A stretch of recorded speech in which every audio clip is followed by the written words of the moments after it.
हर हर महादेव, हर हर महादेव।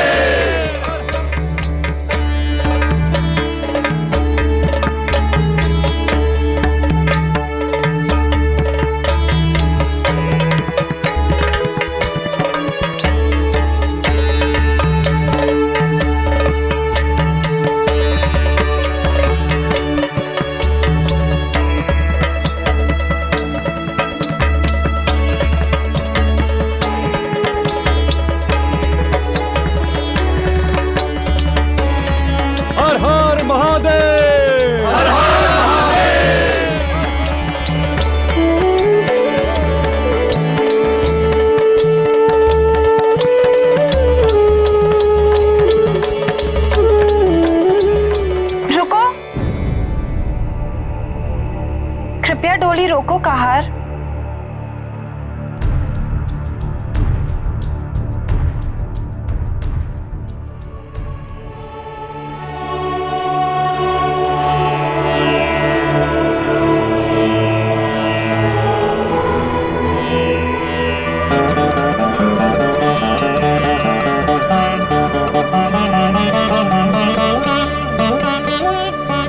क्या हुआ पार्वती? हम कैलाश पहुंचने से पूर्व ऋणी होना चाहते हैं। कौन से ऋण से ऋणी होना चाहती हो तुम? अपने पूर्व जन्म के ऋण से,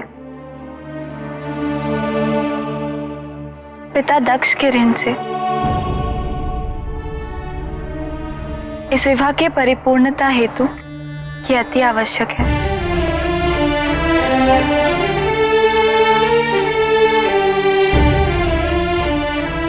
संधि, तुम गण और प्रहलाद के साथ कैलाश के लिए प्रस्थान करो। मैं शीघ्र ही आऊंगा।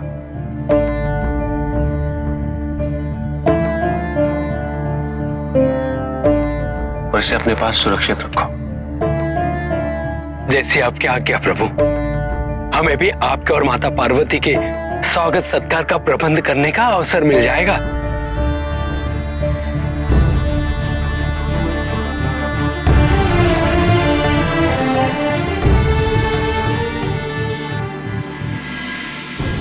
सती की मृत्यु के पश्चात जिन शक्तिपीठों की स्थापना महादेव ने की थी, उन सभी शक्तिपीठों से होते हुए महादेव और पार्वती मणिकर्णिका घाट पहुंचते हैं।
इस घाट पे हमारी एक कर्णिका गिर गई थी।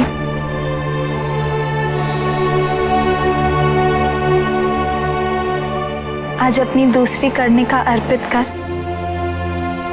हमने इस शक्तिपीठ को पूर्ण कर दिया है।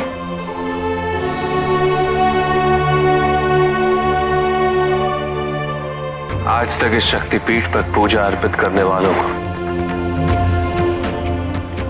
केवल मेरी कृपा दृष्टि प्राप्त हुई थी, किंतु अब हम दोनों की होगी।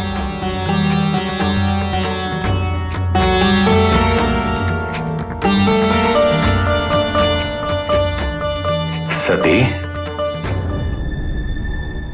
मेरी पुत्री सती। पिताजी, पिताजी का स्वर है।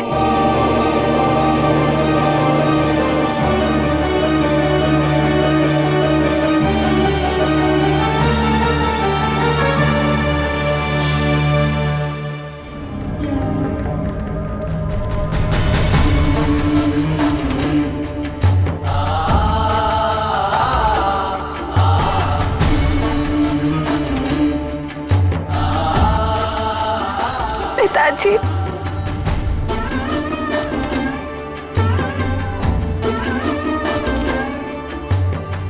सती, मेरी पुत्री सती, मेरे पापों का प्रायश्चित अभी पूर्ण नहीं हुआ है पुत्री, उसमें और वृद्धि मत करो।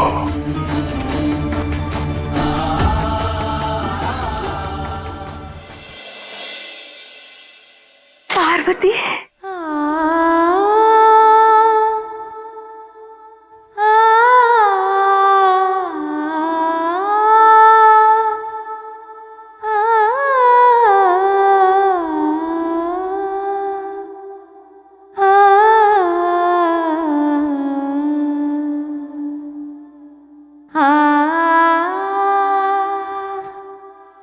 तुम्हें देखकर अति प्रसन्नता हो रही है पार्वती। तुम्हारे प्रज्वलित शरीर को देखकर मेरे चक्षुओं में जो जलन थी, वो आज तुम्हारा मंगलसूत्र और सिंदूर देखकर शीतलता में परिवर्तित हो गई है। मैं अति प्रसन्न हूँ, अति प्रसन्न। प्रसूति का कथन उचित है सती। मैं आज से पूर्व अपने सभी त्रुटियों और असभ्य व्यवहार के लिए क्षमा मांगता हूं। भूल तो हमसे भी हुई थी पिताजी। प्रेम के वास्तविक स्वरूप से हम विमुख थे। शिव भक्ति की सारी अवस्था से भी अपरिचित थे हम। संभवतः हमारा प्रयास तो आपको महादेव के उन पक्षों को व्यक्त करने का होना चाहिए था जिनकी अनुभूति हमें अब हुई है।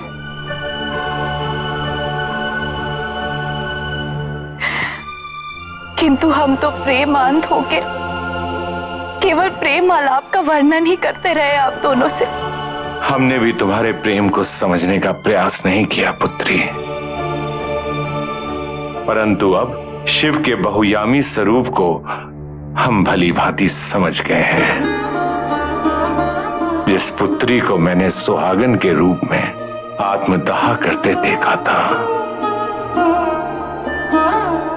आज वही सुहागन रूप मेरे सम्मुख है। चलिए पिताजी, हम आप दोनों को आपके जमाता से भेंट करवाएं। तुम्हारे मुख से पिता का संबोधन सुनकर अत्यंत हर्ष हो रहा है पुत्री। आप दोनों सदैव हमारे माता पिता रहेंगे। आज तुमने हम पर लगे हुए हत्या दोष के कलंक से हमें मुक्त कर दिया है।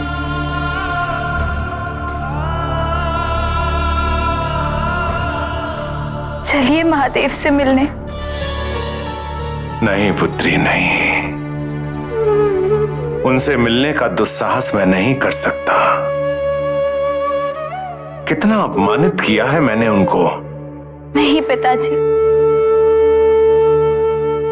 आप दोनों के आशीर्वाद के अभाव में हम अपने नवीन जीवन का शुभारंभ नहीं कर सकते।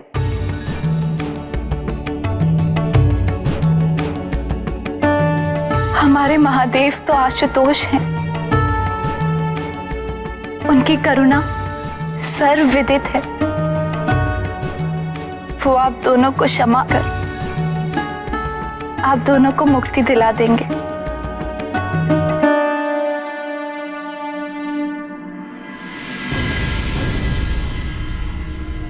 पाताल नरेश की जय हो।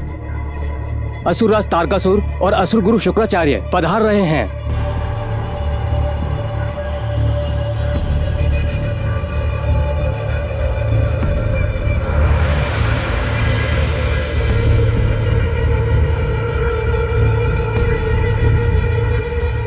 तारकासुर।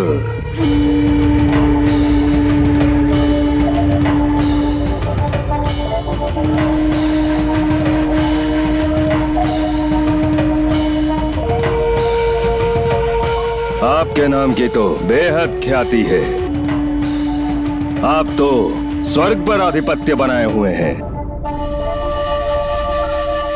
परंतु यहाँ आने का प्रयोजन? ख्याति तो आप दोनों की भी बहुत है, और यह सर्वविदित है कि आप लोगों का संहार ना तो देवता कर सकते हैं और ना ही मानव। सही सुना। स्त्री के सिवा हमें कोई मार ही नहीं सकता तारकासुर। किंतु उन्हें हमारा संहार करने से क्या लाभ होगा? हम तो स्त्रियों से प्रेम करते हैं, परंतु आपने यहां आने का प्रयोजन नहीं बताया। हमारे यहां आने का प्रयोजन केवल एक ही है, बृहत असुर राज का प्रस्ताव आप लोगों के समक्ष प्रस्तुत करना, जिसकी नींव हमने स्वर्ग पर अपना आधिपत्य स्थापित करके डाल दी, परंतु ये स्वर्ग के विस्थापित देवता हमारे विरुद्ध षड्यंत्र रच रहे हैं। उनका संहार करना अति आवश्यक है।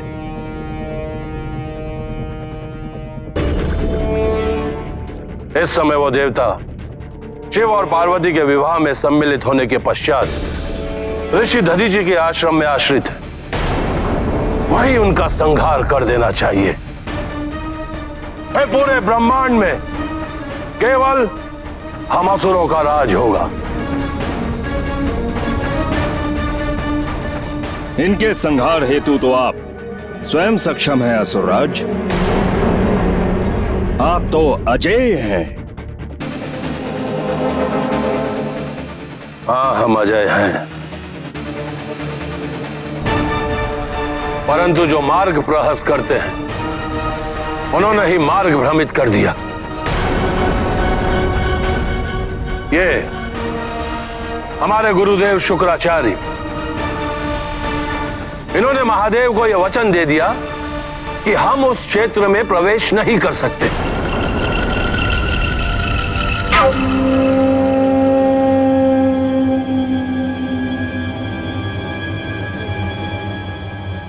असुरराज, इस कार्य के क्रियावान का क्या पारितोषिक होगा?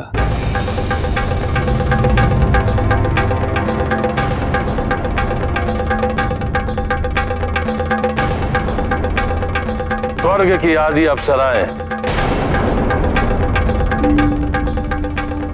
उत्तम।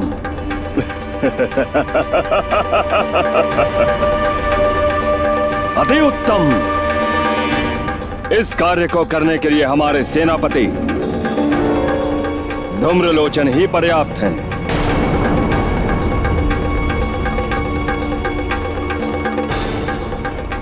हम इनके शक्ति प्रदर्शन से आश्वस्त हैं, परंतु एक बात और सर्वविदित है कि आप दोनों सौंदर्य के प्रशंसक हैं। तो आपको एक बात अवश्य बताना चाहता हूं, पार्वती से अधिक रूपवान स्त्री इस पूरे ब्रह्मांड में दूसरी नहीं। उचित है। यह अच्छा अवसर है पार्वती के सम्मुख होने का। रूपवान स्त्रियों को प्राप्त करने के लिए ही शुंभ निशुंभ ने इतनी शक्तियां अर्जित की हैं। जाइए असुरराज, शीघ्र ही देवताओं के संपूर्ण संहार की सूचना से पूरा ब्रह्मांड गूंज उठेगा।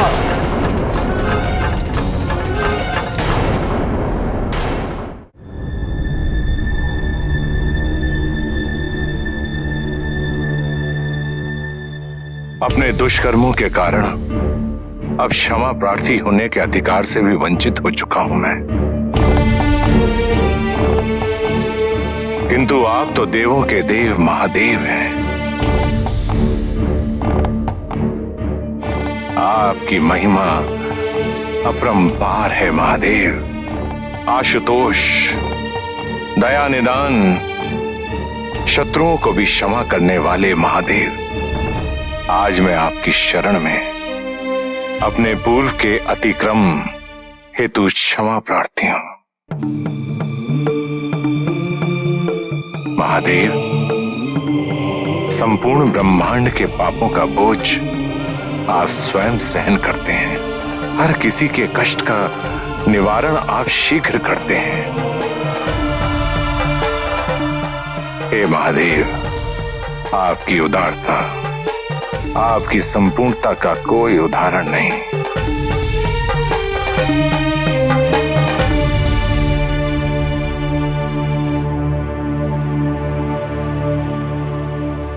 महादेव, हमारी आपसे ये विनती है कि हमारे माता पिता को, उनके पापों को क्षमा करें।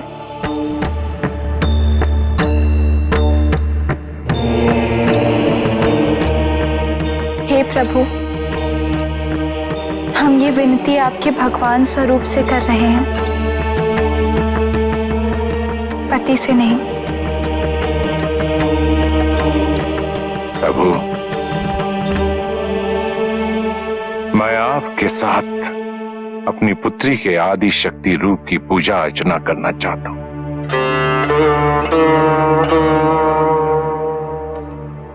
कृपया मुझे ये अवसर प्रदान करें। मैं समझूंगा कि मुझे अपने पापों से मुक्ति मिल गई है।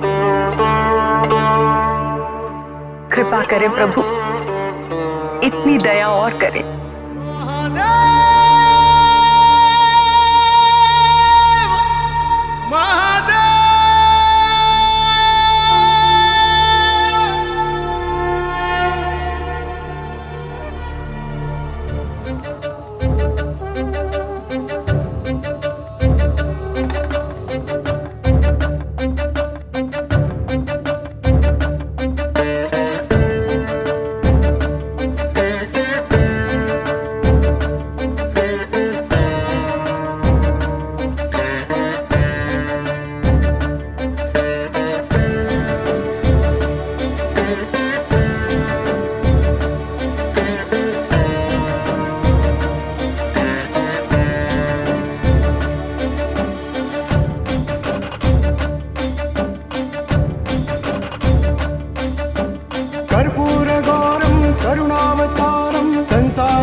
वसन्तं हृदयारविन्दे, सदा वसन्तं हृदयारविन्दे, भवं भवानी सहितं नमामि, भवं भवानी सहितं नमामि।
ये महादेव की लीला नहीं है तो और क्या है। प्रजापति दक्ष और महादेव विचारों से कितने दूर थे, किंतु आज इनका संबंध ऐसा हो गया है मानो भक्त और भगवान का।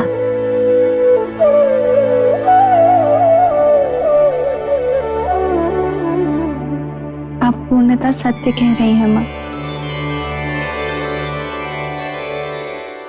मुझे तुमसे एक व्यक्तिगत चर्चा करनी है। किस विषय में माँ? पार्वती, तुम्हारा वैवाहिक जीवन आरंभ होने जा रहा है। अब तक तुम और महादेव एक दूसरे को पाने के लिए, एक दूसरे के प्रेम के लिए प्रयासरत थे,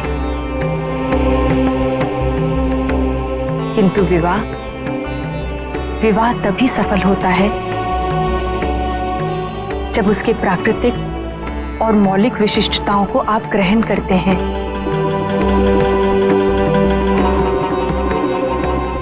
पति और पत्नी को समीप आने के लिए एकांत की आवश्यकता होती है, और मुझे लगता है कि कुछ समय के लिए तुम्हें और महादेव को दारुक वन अवश्य जाना चाहिए।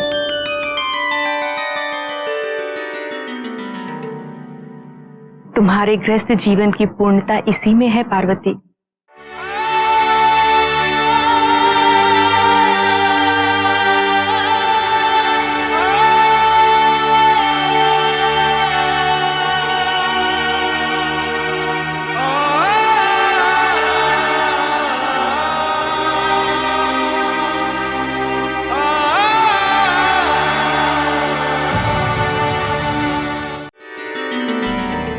दारुक वन के वातावरण में एक विशिष्ट मादकता है। वहां प्रेम से परिपूर्ण पवन बहती है। बसंत ऋतु ने इस वन को अपना निवास बनाया है। इस वन का अनुभव तुम्हारे लिए एक नवीन अनुभूति होगी।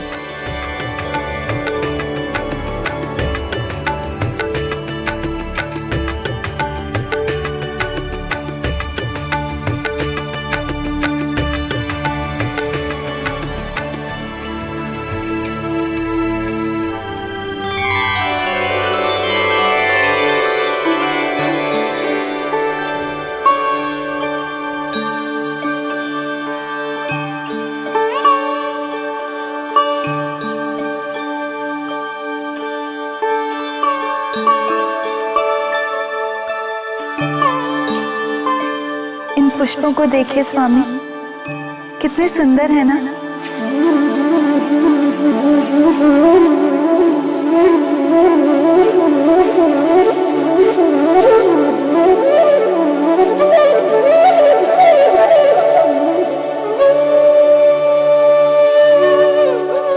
तुम्हारे सौंदर्य के समक्ष मुझे कहीं और सुंदरता नजर नहीं आ रही है पार्वती।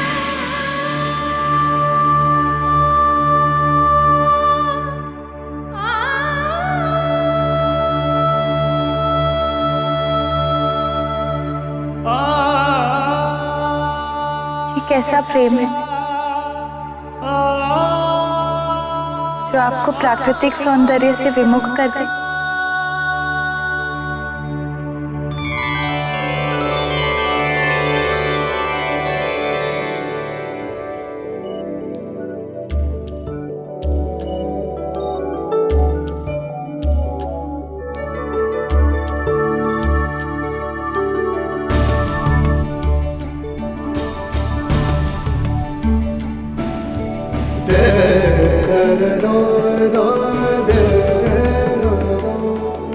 मामी,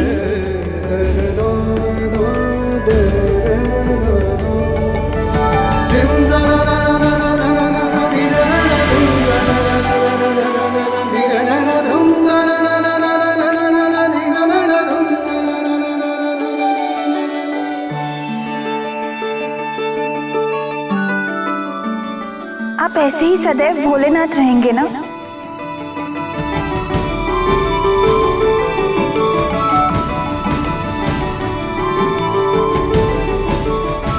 आप यहाँ के सौंदर्य और प्रेम के इस परिवेश का आनंद लीजिए स्वामी।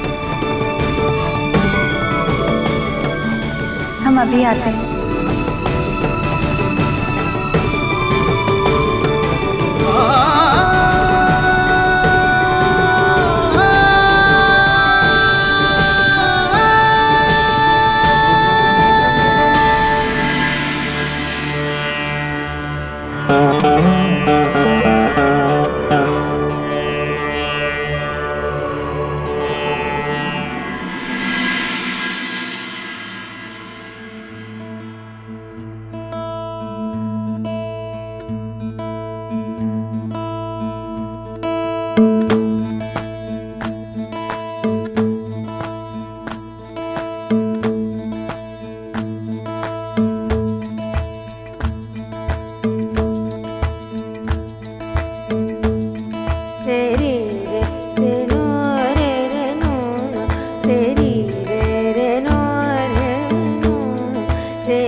ये क्रंदन कैसा था? कैसा क्रंदन पार्वती? मुझे तो कुछ भी सुनाई नहीं दे रहा। नहीं स्वामी, कोई है जो रो रहा है। क्या हम जाके देख सकते हैं? अन्यथा हमारा मन उसी में उलझा रहेगा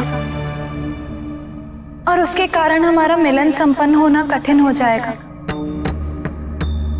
जाओ, जैसी तुम्हारी इच्छा।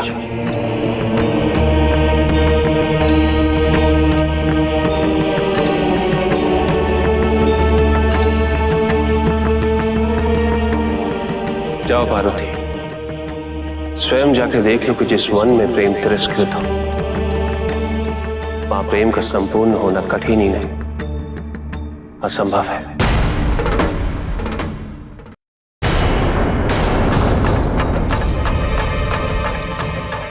मेरे प्रकोप से तुम्हारी रक्षा कोई भी नहीं कर सकता।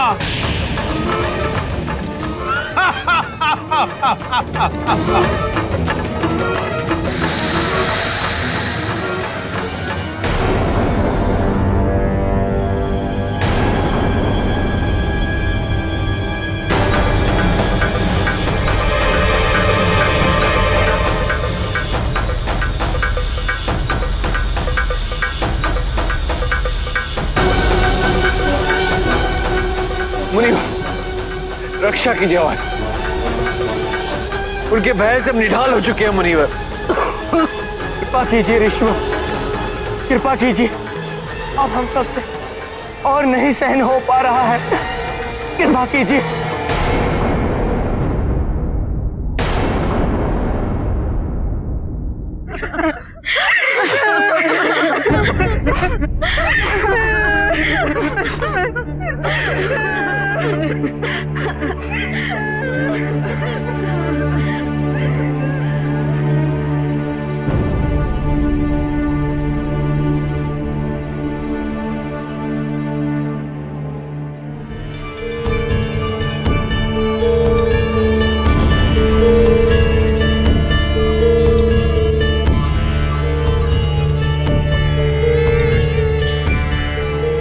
ऋषि पत्नियों की आराधना का क्या कारण हो सकता है?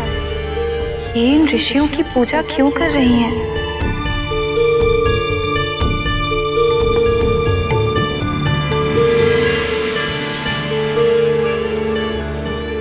तुम्हारी पति भक्ति से मुझ में दैविक शक्तियां उत्पन्न हो गई हैं।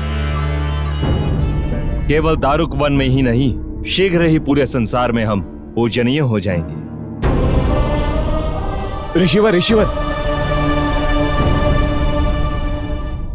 महादेव माता पार्वती के साथ दारुक वन में पधारे हैं। अपने शब्दों पर अंकुश लगाओ। क्या तुम्हें ज्ञात नहीं, इस वन के देव हम हैं, महादेव नहीं। हमारी अनुमति के बिना शिव ने यहाँ आने का दुस्साहस कैसे किया? चलो, हम उन्हीं से पूछते हैं। चलो।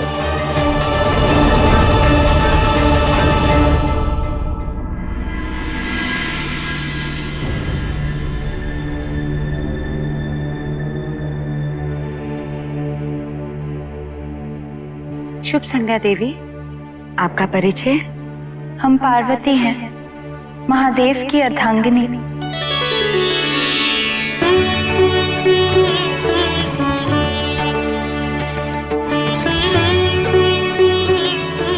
ओह भाग्य देवी, आपका और महादेव का दारुक वन में स्वागत है। क्या कारण है कि आप अपने पतियों को देवता समान पूजती हैं?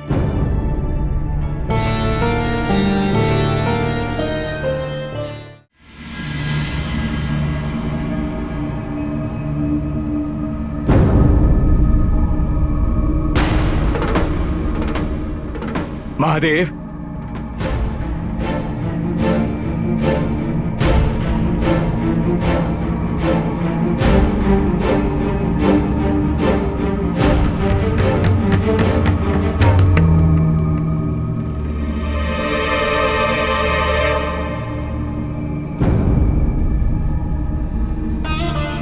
यहाँ के देवताओं की अनुमति के बिना आपको इस वन में नहीं आना चाहिए था।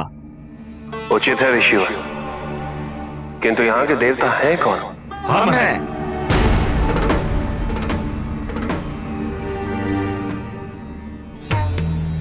आप सब तो कृपया ये बताने का कष्ट करें कि आपको देवताओं की उपाधि किसने अलंकृत की? हमने किया। अपनी पूजा अर्चना और पति भक्ति से हमने उनको देवता की उपाधि से अलंकृत किया। पूर्व में हमारी पत्नी आपकी भक्त हुआ करती थी, किंतु अब वो हमारी पूजा करती हैं। उन्होंने आपका परित्याग कर हमें अपना भगवान माना है।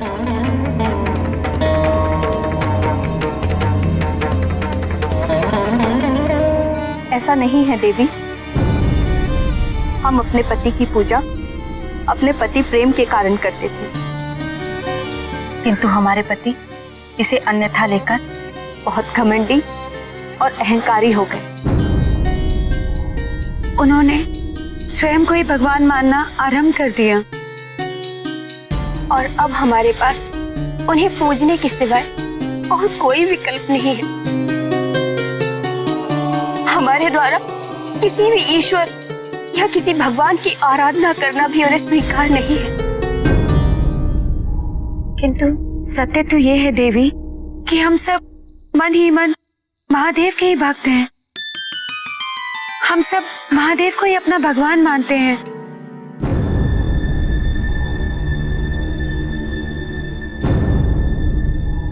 ईश्वर, आप अपनी पत्नियों के प्रति प्रेम और भक्ति को अन्यथा समझने की भूल कर रहे हैं। भूल हम नहीं, आप कर रहे हैं। हमारी पत्नियां हमसे बहुत प्रेम करती हैं और उनके द्वारा हमें भगवान स्वरूप में पूजना ही इस प्रेम का प्रतीक है। सूचना थी कि आप अपनी पत्नी के साथ यहाँ पधारे हैं। कहाँ है वो? यदि वो आपसे प्रेम करती तो इस समय वो आपकी पूजा में तल्लीन होती, किंतु ऐसा है नहीं। इसका तात्पर्य ये है कि आप भगवान नहीं हैं।